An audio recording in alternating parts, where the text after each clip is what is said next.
now I've removed the driver as well. It was held on by 2 screws, and from the day I got this thing home, I did not like that it had the driver mounted on the side. The whole thing just flips sideways if you try to mount it with just one hanger on each side. And just my personal preference, maybe my obsession with symmetry or something, but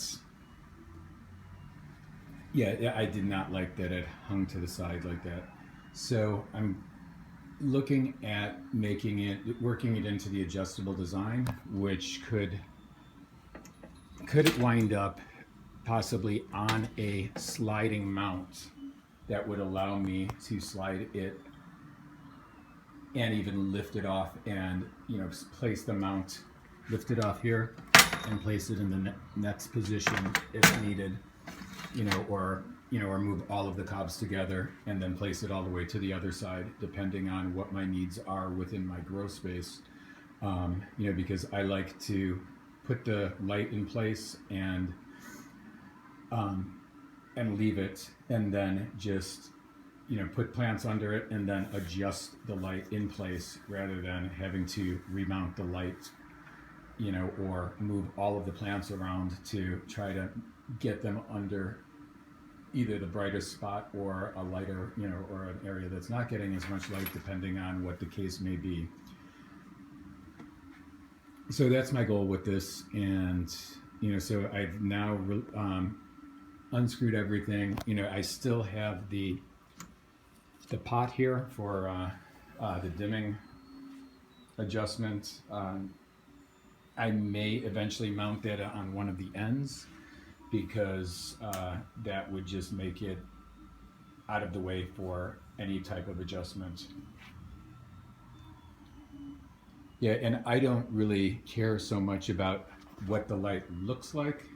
I care more about its function. So, if it bothers people to see this mounted like this versus bolted to the side like that, then you may not want to do this to your light. And of course, I take no responsibility for anything that anyone may do with these. This may void your warranty with timber.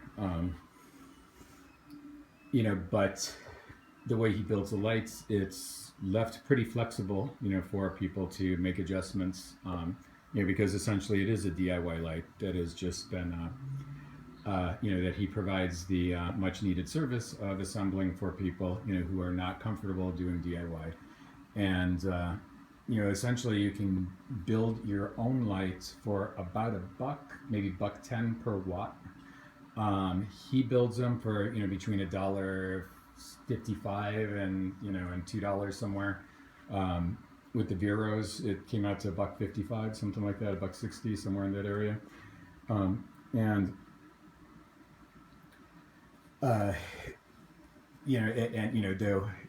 I think the Veros are going to be one of the more cost-effective options, so it may go as high as $2. I haven't done that math.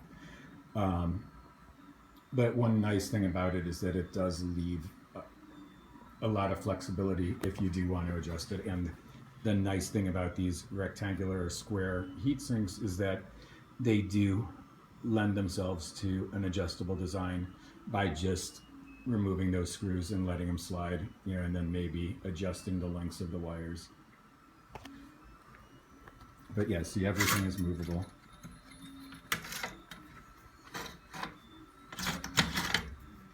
And the way that my lights are currently that I built myself, I actually just have the driver sitting on top of the rail like that, with some zip ties just to catch it in case it, just something to kind of attach it lightly.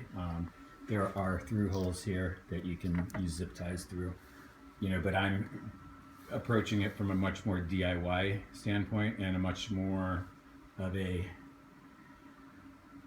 practical, like, grower standpoint, with putting the light where I need it and not having to move the plants to accommodate, the design of the light, but make the light as flexible as possible, so that you can just move the heat sinks with the cobs around, and get them where you need it without having to, go and reposition your plants and possibly, damage them, break seedlings, or, tip over pots and stuff. Yeah, you know how it goes. Anyway, so that's what I'm doing here.